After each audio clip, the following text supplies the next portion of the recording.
Okay, GNM second year. So today we'll see about atherosclerosis और arteriosclerosis. Fine. सो सबसे पहले arteriosclerosis या फिर एथीरोस्क्लेरोसिस होता क्या है. Arteriosclerosis. Okay, atherosclerosis or arteriosclerosis are sometimes used to mean the same thing, but there's a difference between the two terms. Atherosclerosis और arteriosclerosis जो है वो दोनों कंडीशन समटाइम हम एक जैसे ही यूज़ करते हैं, एक जगह पे यूज़ करते हैं, बट उसमें कुछ डिफरेंस होता है. So what is the main difference between the arteriosclerosis और अथीरोस्क्लेरोसिस इज आर्टेरियोस्क्लेरोसिस एक ऐसी कंडीशन होती है जिसमें हमारी जो आर्टरीज हैं वो बहुत ज़्यादा नैरो हो जाती हैं, बहुत ज़्यादा हार्ड हो जाती हैं, जिसकी वजह से हमारी बॉडी में सर्कुलेशन जो है वो प्रॉपर नहीं होता. So it is a condition in which the arteries जो हैं वो नैरो और हार्डन हो जाती हैं, which leads to poor circulation of the blood throughout the body. And atherosclerosis क्या है, ये एक स्पेसिफाइड काइंड ऑफ आर्टेरियोस्क्लेरोसिस है जिसमें क्या है कुछ चेंजेस होते रहते हैं. मतलब उसमें हमारी जो आर्टरीज हैं मेनली उसका हमारा उसमें आर्टरीज की वजह से जब वो नैरो हो जाती हैं या कुछ ब्लॉकेज आ जाती है तो उस वजह से होता है. और अथीरोस्क्लेरोसिस जो होती है हमारी उसमें क्या है, ये भी एक आर्टेरियोस्क्लेरोसिस का ही टाइप होता है जिसमें हमारा फैट्स, प्लेक्स या फिर कोलेस्ट्रॉल, मेनली जो हमारा प्लेक होता है जो येलो कलर का फैट होता है वो उसमें बिल्डअप होने शुरू हो जाता है, या कोलेस्ट्रॉल उसमें बिल्डअप होने शुरू हो जाता है, उसको कहते हैं अथीरोस्क्लेरोसिस. सो यही डिफरेंस है हमारी आर्टरीज और हमारी अथीरोस्क्लेरोसिस में कि आर्टेरियोस्क्लेरोसिस में जो हमारी आर्टरीज हैं वो नैरो हो जाती हैं, हार्ड हो जाती हैं, जिसकी वजह से ब्लड सप्लाई प्रॉपर नहीं होता, या यू कैन से सर्कुलेशन नहीं प्रॉपरली हो पाता.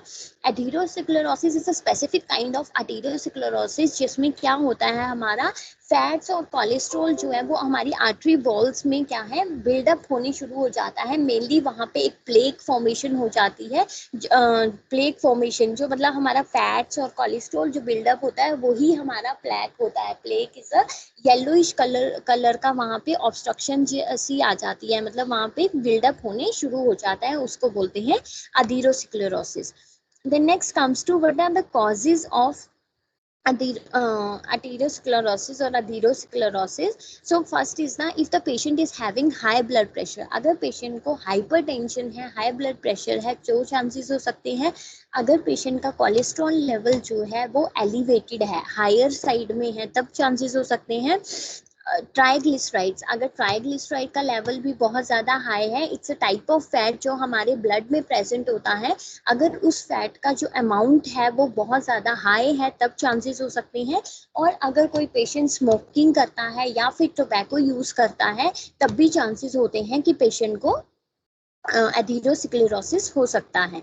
इंसुलिन रेजिस्टेंस, ओबेसिटी और डायबिटीज, अगर पेशेंट को डायबिटीज है और अगर वो इंसुलिन पे ही है, उसको इंसुलिन की ही ज़रूरत होती है, विदाउट इंसुलिन वो अपनी डायबिटीज़ को कंट्रोल नहीं कर पाता, अगर वो इंसुलिन रेजिस्टेंस है तब चांसेस हो सकते हैं. या पेशेंट को ओबेसिटी है या मतलब उसमें बहुत ज़्यादा फैट डिपोजिशन है, वो बहुत ज़्यादा ओबीस है, तो उस वजह से भी चांसेस हो सकते हैं.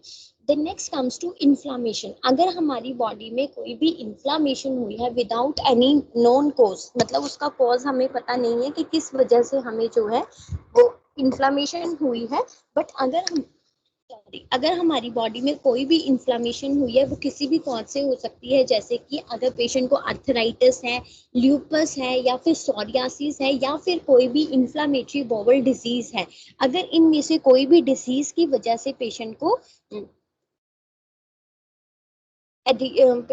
इन्फ्लामेशन हुई है बॉडी में तब चांसेस हो सकते हैं. आर्थराइटिस तुम्हें पता है, lupus is a skin inflammation और you can say skin diseases, psoriasis हमारा क्या होता है, ये एक ऐसी कंडीशन होती है जिसमें हमारे जो स्किन सेल्स होते हैं वो क्या है, बहुत ज़्यादा बिल्डअप होने लग जाते हैं, जिसकी वजह से हमारी जो स्किन होती है वो बहुत ज़्यादा इची हो जाती है। इचीनेस मतलब वहाँ पे बहुत ज़्यादा खुजली होने लग जाती है और ड्राई पैचेस होने शुरू हो जाती हैं। मोस्ट कॉमनली जो हमारा सोरियासिस है वो हमारी नीज, एल्बोज, ट्रंक और हमारे स्काल्प में होता है। तो अगर ऐसी कोई भी डिजीज कंडीशन की वजह से हमारी बॉडी में इन्फ्लामेशन हो रही है तो देयर में भी चांसेस के पेशेंट को अथेरोस्क्लेरोसिस या फिर आर्टेरियोस्क्लेरोसिस हो सकता है। Then next comes to in risk factor. Risk factor में भी सेम वही है, हमारे ब्लड प्रेशर, अगर हिस्ट्री भी है तब भी चांसेस हो सकते हैं। कोलेस्ट्रॉल है, high level of C reactive protein, अगर सी रिएक्टिव प्रोटीन का जो है हमारी ब्लड में जो उसका लेवल है वो बहुत ज़्यादा हाई है, तो चांसेस हो सकते हैं कि पेशेंट को क्या है, एथेरोस्क्लेरोसिस हो सकता है। और सी रिएक्टिव ये क्या प्रोटीन क्या होता है, ये एक ऐसा प्रोटीन होता है जो हमारे ब्लड में प्रेजेंट होता है, और मेनली ये जो प्रोटीन होता है it is made by your liver, ये हमारे लीवर में बनता है। प्रोटीन जो है ये बहुत ज्यादा हाई लेवल में प्रेजेंट है, तो चांसेस हो सकते हैं। अगर पेशेंट को डायबिटीज है, ओबेसिटी है, अगर पेशेंट को स्लीप एपनिया है, अगर पेशेंट को स्लीप एपनिया है तब भी पेशेंट को चांसेस होते हैं कि पेशेंट को ये डिजीज हो सकता है। Sleep apnoea is nothing but it's a slip serious sleep disorder, जिसमें हमारी क्या होती है, ब्रीदिंग जो है वो रैपिडली या तो स्टॉप हो जाती है, फिर स्टार्ट, फिर स्टॉप, फिर स्टार्ट, ऐसे करके रैपिडली ये हमारे साथ होता है कि हमारी जो ब्रीदिंग है वो स्टॉप और स्टार्ट होती रहती है। देन स्मोकिंग और टबैको यूज करता है। अगर फैमिली में कोई भी हिस्ट्री है हार्ट डिजीज की, कि पहले किसी को हार्ट डिजीज हुआ था अर्ली स्टेजेस में, तो देयर में भी चांसेस कि वो जीन्स के थ्रू तुम्हें भी हो सकता है।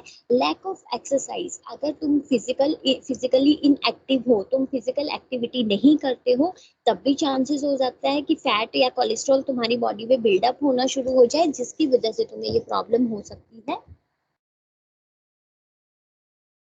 Next is the unhealthy diet. अगर कोई पेशेंट जो है अपनी न्यूट्रिशियस डाइट नहीं लेता है, अपनी हेल्दी डाइट नहीं लेता है, तब पेशेंट को चांसेस हो जाते हैं कि पेशेंट को ये कंडीशन हो सकती है। So these are the risk factor जिसकी वजह से हमें ये कंडीशंस हो सकती हैं। Then next comes to symptoms. हम सिम्टम्स में हमें क्या क्या प्रॉब्लम हो सकती है अगर हमें एथेरोस्क्लेरोसिस या आर्टेरियोस्क्लेरोसिस है तो।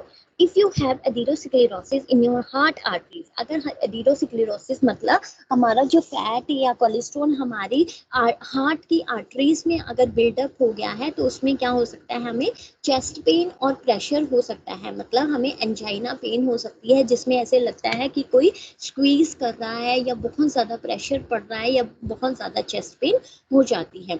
अगर हमारी एथेरोस्क्लेरोसिस मतलब फैट और कोलेस्ट्रॉल जो है बहुत ज़्यादा हमारा बिल्डअप होने लग गया है हमारी ब्रेन की आर्टरीज में, तो देयर में भी चांसेस कि पेशेंट को नमनेस हो सकती है, वीकनेस हो सकती है हमारी आर्म्स में, हमारी लेग्स में, या फिर उसको बोलने में प्रॉब्लम हो सकती है, या उसका वो बोल पाएगा बट उसकी जो स्पीच होगी वो बहुत ज़्यादा स्लर्ड होगी। और टेम्पररी लॉस हो सकता है उसकी विजन का, एक आई में भी हो सकता है, दोनों में भी हो सकता है।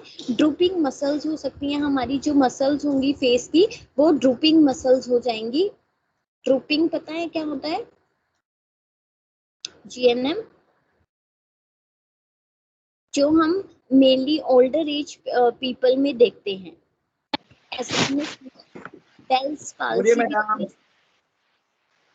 Madam good morning.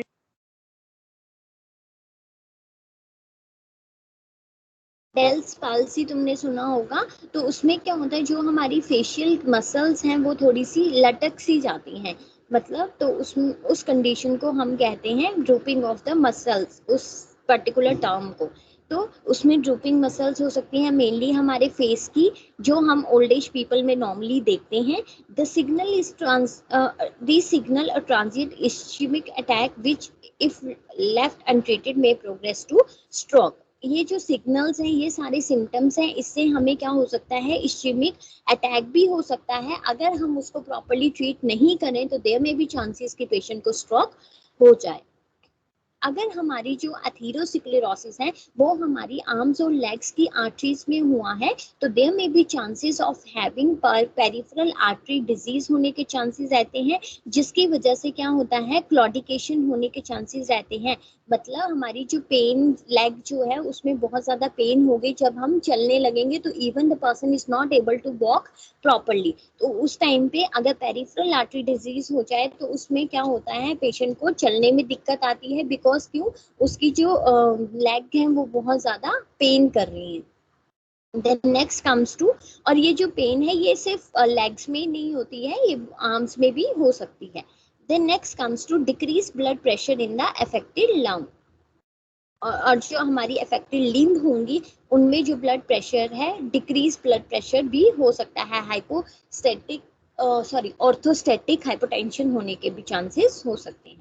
If you have atherosclerosis in arteries leading to your kidney, अगर हमारी किडनीज की उसमें अगर कोई भी हमारी आर्टरीज जो है अगर उसमें एथेरोस्क्लेरोसिस होता है नियर बाय किडनीज, तो what happens, you develop high blood pressure और किडनी फेलियर। अगर वहां पे हमारा फैट और कोलेस्ट्रॉल बिल्डअप हो जाता है तो पेशेंट में have high blood pressure, hypertension होने के चांसेस रहते हैं और इवन किडनी फेलियर होने के भी चांसेस रहते हैं।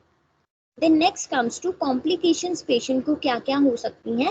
First is the coronary artery disease, अगर पेशेंट को एथेरोस्क्लेरोसिस या फिर पेशेंट को ये हुआ है आर्टेरियोस्क्लेरोसिस डिजीज हुआ है तो उससे क्या होगा, पेशेंट को कोरोनरी आर्टरी डिजीज होने के चांसेस रहते हैं, बिकॉज इसमें हमारी आर्टरीज इन्वॉल्व होती हैं। तो coronary artery disease is also a disease in the heart's major blood vessels में होता है, जिसमें क्या होता है नैरो या फिर हमारी ब्लॉकेज हो जाती है हमारी कोरोनरी आर्टरीज की, और ये मेनली किसकी वजह से होता है, अगर पेशेंट को एथेरोस्क्लेरोसिस हुआ है तब। Carotid artery disease, first the coronary artery disease, next one is the carotid artery disease. Carotid artery disease में क्या होता है हमारा वही सेम है, अगर पेशेंट को एथेरोस्क्लेरोसिस हो गया है तो हमारी जो ब्लड वेसल्स होती हैं जो हमारे ब्रेन को ब्लड डिलीवर करती हैं और या फिर हमारे हेड को ब्लड डिलीवर करती हैं, अगर उनमें कोई भी प्लेग डिपोजिशन हो जाता है तो उससे क्या होता है हमें कैरोटिड आर्टरी डिजीज होने के चांसेस रहते हैं। तो अगर हमारे वो जो ब्लड वेसल्स हैं जो हमारे ब्रेन या हमारे हेड तक ब्लड की सप्लाई लेके जाती हैं, अगर उन ब्लड वेसल्स में कोई भी प्लेग फॉर्मेशन हो जाती है तो देयर मे बी चांसेस कि पेशेंट को कैरोटिड आर्टरी हो जाए। और अगर ऐसा होता है तो ये जो ब्लॉकेज होती है इसकी वजह से पेशेंट को स्ट्रोक होने के भी चांसेस रहते हैं। Next comes to peripheral artery disease, अगर पेशेंट को एथेरोस्क्लेरोसिस है तो पेरिफेरल आर्टरी डिजीज होने के भी चांसेस रहते हैं। इसमें क्या होता है हमारा ये एक सर्कुलेटरी प्रॉब्लम है जिसमें हमारी आर्टरीज जो है बहुत ज्यादा नैरो हो जाती हैं और जिसकी वजह से हमारी जो लिम्स है हमारी 4 लिम्स है वहां पे प्रॉपरली हमारा जो ब्लड फ्लो है वो नहीं पहुंच पाता या ब्लड फ्लो नहीं होता, जिसकी वजह से वहां पे सर्कुलेशन प्रॉपरली नहीं हो पाती। मेनली जब हमें पेरिफेरल आर्टरी डिजीज होता है तो हमारी जो लेग्स और आर्म्स होती हैं वो हमारी डैमेज हो जाती हैं, जिसकी वजह से क्या होगा उनको प्रॉपर ब्लड फ्लो नहीं मिलेगा, तो क्या होगा वहां पे सर्कुलेशन नहीं होगा, जिसकी वजह से हमारी लेग्स और आर्म्स में प्रॉब्लम आ सकती है। सो इसकी वजह से पेरिफेरल आर्टरी डिजीज भी हो सकता है। Then next comes to aneurysm, aneurysm होने के भी चांसेस रहते हैं। एन्यूरिज्म भी क्या है, इट्स अ डिजीज जहाँ पे हमारी आर्टरीज जो है वो बहुत ज्यादा वीक हो जाती है, नॉट आर्टरी, आर्टरी बॉल्स जो होती हैं वो बहुत ज्यादा वीक हो जाती हैं और वहाँ पे बल्स बन जाता है, वहाँ पे डिस्टेंशन हो जाती है हमारी आर्टरीज की, उसको बोलते हैं एन्यूरिज्म। अगर हमारे आर्टरीज में पहले से ही अगर प्लेग फॉर्मेशन हुई है तो उसकी वजह से क्या होगा हमारी जो आर्टरी बॉल्स हैं वो बहुत ज्यादा वीक हो जाएंगी, वहाँ पे बल्ज हो जाएंगे, डिस्टेंशन हो जाएगी, मेनली हमारी जो आर्टरीज होती है वो बैलूनिंग हो जाएगी वहाँ पे और वो बहुत ज्यादा वीक हो जाएगी। Then there may be chances कि पेशेंट को क्रॉनिक किडनी डिजीज हो जाए, मतलब हमारी किडनी जो है प्रॉपरली अपना फंक्शन ना कर पाए, वो ब्लड को फिल्टर ना कर पाए, एक्सेसिव वेस्ट को एक्सक्रीट ना कर पाए, तो क्रॉनिक किडनी डिजीज होने के भी चांसेस रहते हैं। How to prevent this disease, इसको प्रिवेंट करने के लिए सबसे पहले हमें क्या है, स्मोकिंग अगर कोई पर्सन करता है तो we have to encourage the patient to quit smoking. उसको हमें बोलना है कि हेल्दी फूड जो है उसको अपने डाइट में लेने हैं, और we can say you have to take well balance diet, जिसकी वजह से उसका वेट भी मेंटेन रहेगा और बॉडी की जो रिक्वायरमेंट है he is able to meet that requirement properly. Then we have to tell the patient to do exercise on a regular basis if possible for the patient. We have to tell कि अगर वो कर सकता है तो उसको अच्छे से एक्सरसाइजेस भी करनी है। Maintain a healthy weight. Maintain a healthy weight means you have to tell the patient to take a healthy food plus you have to do some physical activities. ऐसा नहीं है कि न्यूट्रिशियस डाइट तो लेने हैं पर उसके बाद कोई भी फिजिकल एक्टिविटी नहीं करनी है। अगर ऐसा है तो देयर में भी चांसेस कि ओबेसिटी हो जाए, तो इसीलिए हमें पेशेंट को बोलना है कि अगर हेल्दी फूड्स ले रहे हैं तो उसके साथ उसको फिजिकल एक्टिविटी भी प्रॉपर करनी है। then we have to check and maintain the healthy blood pressure of the patient, because अगर पेशेंट को पहले से ही कोई अंडरलाइन कंडीशन है तो पहले हमें उसके सिम्टम्स को रिमूव और वी कैन से कि ट्रीट करना होता है। So we have to check and maintain the healthy blood pressure in the patient. healthy cholesterol and blood sugar level, we have to check and maintain cholesterol होते हैं कि atherosclerosis या फिर आर्टेरियोस्क्लेरोसिस हो जाए। Then next comes to diagnosis, कि हमें कैसे पता चलेगा कि पेशेंट को ये चीज हो गई है, एथेरोस्क्लेरोसिस या आर्टेरियोस्क्लेरोसिस हो गया है, हम पेशेंट में कैसे पता लगा सकते हैं। So what we will do, first we will do the blood test. सबसे पहले हम क्या करेंगे, ब्लड टेस्ट करेंगे पेशेंट में। ब्लड टेस्ट में हम सीआरपी, वही जो प्रोटीन हमारे लीवर में बनता है, हम उसका लेवल जो है वो अपने ब्लड में चेक करेंगे कि उसका कहीं लेवल जो है वो एलिवेटेड तो नहीं है। Then will do electrocardiogram. Electrocardiogram में हम क्या करेंगे, हमारी इलेक्ट्रिकल सिग्नल्स या इलेक्ट्रिकल एक्टिविटीज जो हमारे हार्ट में हो रही है हम उसको चेक करेंगे। Then will do exercise stress test. Exercise stress test भी मैंने एक्सरसाइज स्ट्रेस टेस्ट में क्या करते हैं, हम एक्सरसाइज करते करते हम पेशेंट को वो उसकी कैपेसिटी जो होती है वो हम चेक करते हैं। जैसे कि हमारा वो ट्रेडमिल टेस्ट होता है, सेम वैसे ही उसमें पेशेंट को हम फिजिकल एक्टिविटी करने के लिए बोलते हैं, जिसकी वजह से हम क्या है उसकी जो इलेक्ट्रिकल एक्टिविटी होती है हम उसको मोनिटर करते हैं, या यू कैन से जो हार्ट रेट होता है पेशेंट का हम उसको मोनिटर करते हैं। Then next comes to echocardiogram. Echocardiogram में साउंड वेव्स के थ्रू हम हार्ट बीट को असेस करते हैं और ये देखते हैं कि हमारी आर्टरीज में ब्लॉकेज है या नहीं।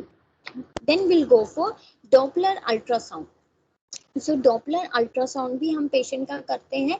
डॉपलर अल्ट्रासाउंड में क्या करेंगे, हम एक स्पेशल डिवाइस यूज करके इसको हम करते हैं, जिसको हम डॉपलर अल्ट्रासाउंड कहते हैं, जिसमें हम अपने ब्लड प्रेशर को मेजर करने के लिए ये चीज करते हैं और ये देखते हैं कि कितनी डिग्री या कितने एक्सटेंट तक जो ब्लॉकेज है वो हमारे अंदर हुई है, और जो ब्लड हमारी आर्टरीज में फ्लो कर रहा है वो प्रॉपरली फ्लो कर पा रहा है या वहां पे किसी ऑब्स्ट्रक्शन की वजह से वो कोई फ्लो नहीं कर पा रहा है।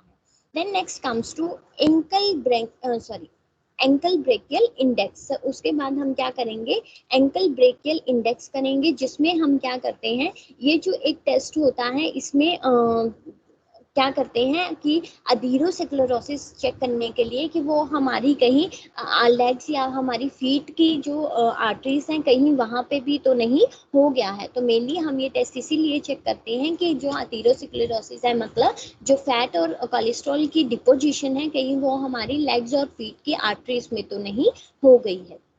देन एंजियोग्राम हम करते हैं, जिसमें हम क्या करते हैं, डॉक्टर जो है वो इंसर्ट करता है कैथेटर हमारी ब्लड वेसल्स में, हमारे हार्ट में, जिसकी वजह से फिर हम एक डाई इंसर्ट करते हैं और उसको आर्टरीज में डालते हैं, जिसकी वजह से एक्सरे की वजह से हम ये रिवील कर पाते हैं कि हमारी आर्टरीज में कितनी ब्लॉकेज हुई है और कौन कौन से एरिया जो है वो हमारे ऑब्स्ट्रक्ट हो गए हैं।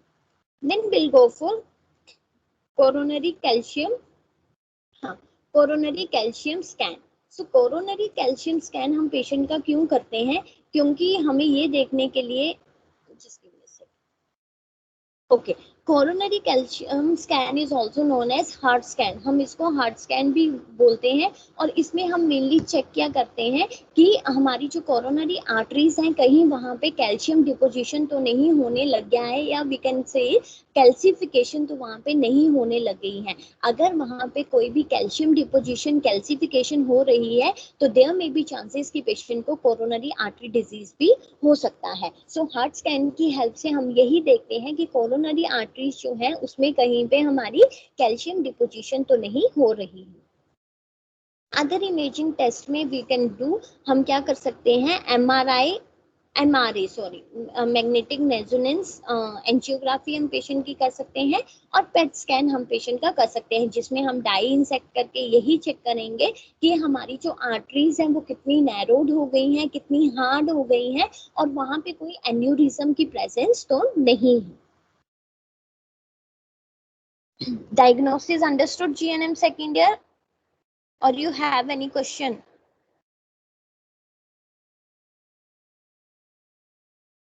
Okay, the next comes to treatment. तो treatment में सबसे पहले हम देंगे statin and other cholesterol medication. So cholesterol level की वजह से ही हमें एथेरोस्क्लेरोसिस होता है, तो इसलिए हम पहले तो कोलेस्ट्रॉल मेडिकेशन पेशेंट को देते हैं और स्टेटिन भी देते हैं। स्टेटिन्स भी these are also prescribed to the patient to lower the cholesterol level in the blood. Statin और other cholesterol medication हम पेशेंट को देंगे जो हमारी कोलेस्ट्रॉल को कम करने के लिए हेल्पफुल होती है।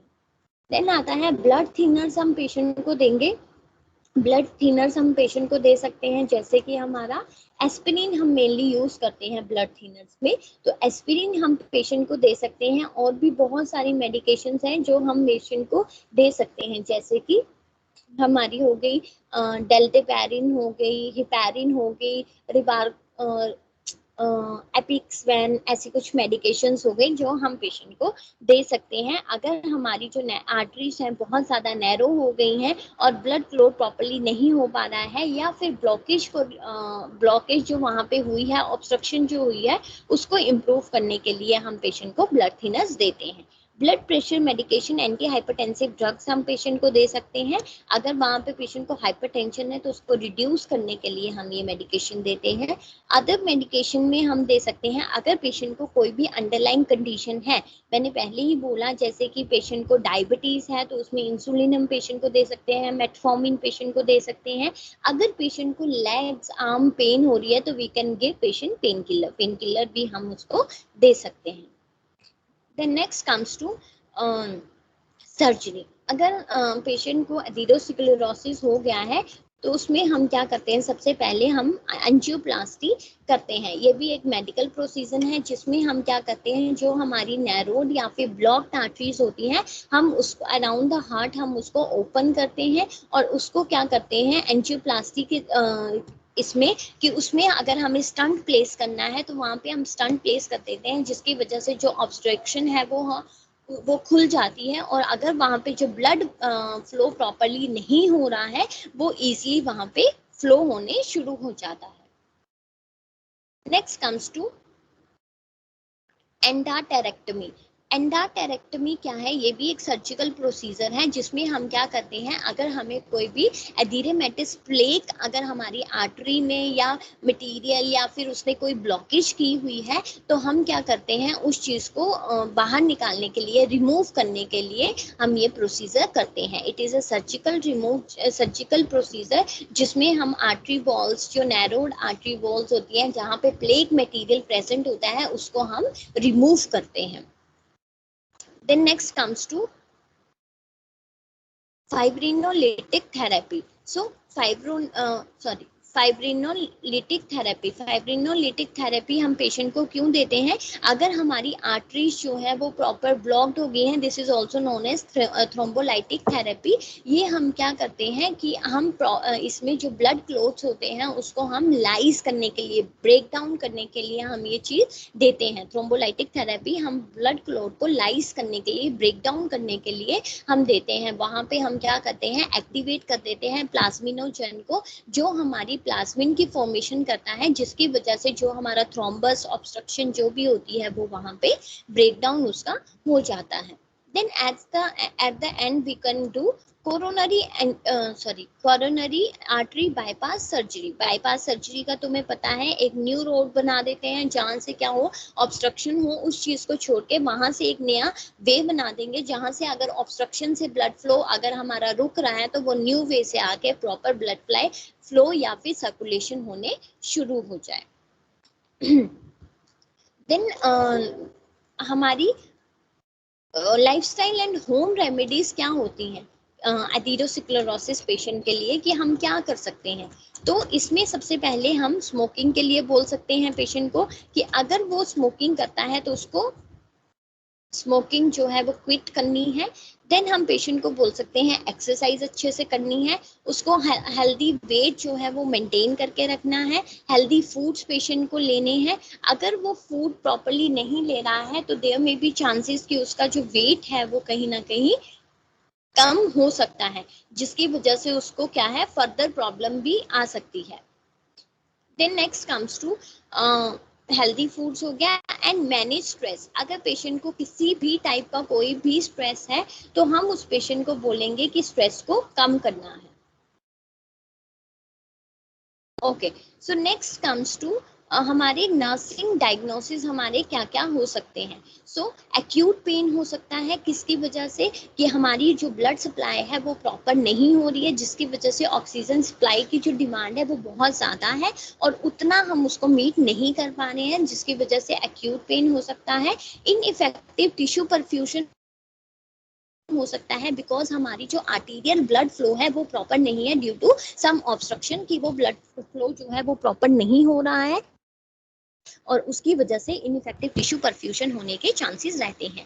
इनइफेक्टिव कोपिंग हो सकती है कि पेशेंट जो है वो कोपिंग प्रॉपर्ली नहीं कर पाना है, एक तो अपनी कंडीशन को लेके और एक तो उसकी लाइफस्टाइल में जो चेंजेस आए हैं उनको लेके। इम्पेयर्ड गैस एक्सचेंज हो सकता है, क्यों, क्योंकि पेशेंट का जो है ब्रीदिंग पैटर्न प्रॉपर नहीं है, इनइफेक्टिव हो सकता है प्रॉपर सर्कुलेशन और ऑक्सीजन डिमांड की वजह से, तो उसकी वजह से उसका जो गैस एक्सचेंज है वो भी प्रॉपर नहीं होगा। Then next comes to anxiety हो सकती है किससे रिलेटेड, उसके जो सर्जिकल प्रोसीजर्स होने वाले हैं या उसके जो ब्लड टेस्ट हो रहे हैं, तो ही इज वरीड अबाउट कि वो इतनी ज़्यादा लाइफस्टाइल चेंजेस हो गए हैं या फिर उसको इतना ज़्यादा प्रोसीजर्स हो रहे हैं, इतनी ज़्यादा उसको बताया गया है ये ट्रीटमेंट होगा ये सर्जरी होगी, तो उसको लेके उसको कुछ भी एंजाइटी पेशेंट को हो सकती है। Then next comes to activity intolerance. Activity intolerance हो सकती है पेशेंट को रिलेटेड टू फटीग। फटीग होने के चांसेस रहते हैं पेशेंट को, क्योंकि प्रॉपर ब्लड सप्लाई नहीं होगा तो क्या होगा पेशेंट को चांसेस होंगे कि वो बहुत ज़्यादा फटीग उसको हो जाए या वीकनेस यू कैन से उसको होने के चांसेस रहते हैं, जिसकी वजह से क्या है वो पेशेंट जो है वो फटीग पेशेंट को हो सकती है। नॉलेज डेफिसिट पेशेंट को हो सकता है, किस वजह से हो सकता है कि पेशेंट जो है वो उसको पता नहीं है उसके साथ क्या डिजीज हो गया है, उसको उसके साथ क्या क्या करना चाहिए, कैसे सेल्फ केयर करना है, तो उसको उसके बारे में नहीं पता है, जिसकी वजह से उसको नॉलेज डेफिसिट भी हो सकता है। Okay, so next comes to कि हम पेशेंट को जिसको ये प्रॉब्लम हुई है हम उसको क्या हेल्थ एजुकेशन हम ऐसे पेशेंट्स को दे सकते हैं। सो इसमें हम क्या कर सकते हैं पेशेंट को, सबसे पहले हम क्या करेंगे पेशेंट को बोलेंगे कि जो भी मेडिकेशन डॉक्टर ने प्रिस्क्राइब की है वो उनको लेनी है as prescribe by the doctor. If he said कि ट्वाइस अ डे लेनी है तो means you have to take them at twice a day. अगर थ्राइस अ डे है तो वैसे लेनी है। और अगर पेशेंट को उसके बाद हम पेशेंट को बोलेंगे कि पर्सनल हाइजीन और मेंटेन, वो पर्सनल हाइजीन को अच्छे से मेंटेन करके रखे। देन पेशेंट को हम बोलेंगे कि एक्सरसाइज अगर प्रॉपरली वो कर सकता है तो वो कर ले। फिजिकल एक्टिविटीज के लिए हम पेशेंट को बोलेंगे, क्योंकि फिजिकल एक्टिविटी करेगा तो patient is able to maintain a healthy weight. अगर वो एक्सरसाइजेस प्रॉपरली करेगा तो उसकी वजह से वो वेट भी उसका जो है वो प्रॉपर गेन हो सकता है। Then we have to encourage the patient to take a well balance diet. हम पेशेंट को बोल सकते हैं कि वो अच्छे से अपनी वेल बैलेंस डाइट ले, जिसकी वजह से क्या होगा, एक तो उसकी जो कंडीशन है उसमें भी इम्प्रूवमेंट आ सकती है, प्लस क्या होगा हमारा जो कोई अगर न्यूट्रिशनल रिक्वायरमेंट पूरी नहीं हो पा रही थी तो वो भी पूरी होगी, जिसकी वजह से हमारी बॉडी में फटीग या वीकनेस वाले चांसेस नहीं होंगे। देन अगर पेशेंट हमारा डिस्चार्ज होके जा रहा है तो we have to educate the patient for a proper follow up. हम पेशेंट को बोल सकते हैं कि उसको प्रॉपर फॉलो अप करना है टीम के साथ। अगर उसको कोई भी साइड इफेक्ट्स, कॉम्प्लिकेशन, ऐसी कोई चीजें उसके साथ हो रही है तो उसको अच्छे से डॉक्टर के साथ फॉलो अप करना है। आफ्टर सर्जरी उसको हमें ये बताना है अगर सर्जिकल इंसिजन या कुछ भी हुआ है तो how to take proper care of that particular area. हमें उसको गाइड करना है कि उस एरिया की, पर्टिकुलर एरिया की उसको कैसे केयर करनी है जिसकी वजह से वहां पे इन्फेक्शन के चांसेस भी ना हो, डिलेड वुंड हीलिंग भी ना हो। तो उसको अच्छे से हमें एनकरेज करना है या यू कैन से एजुकेट करना है जिससे वो अपनी केयर अच्छे से कर पाए। Understood GNM second year? Yes, ma'am.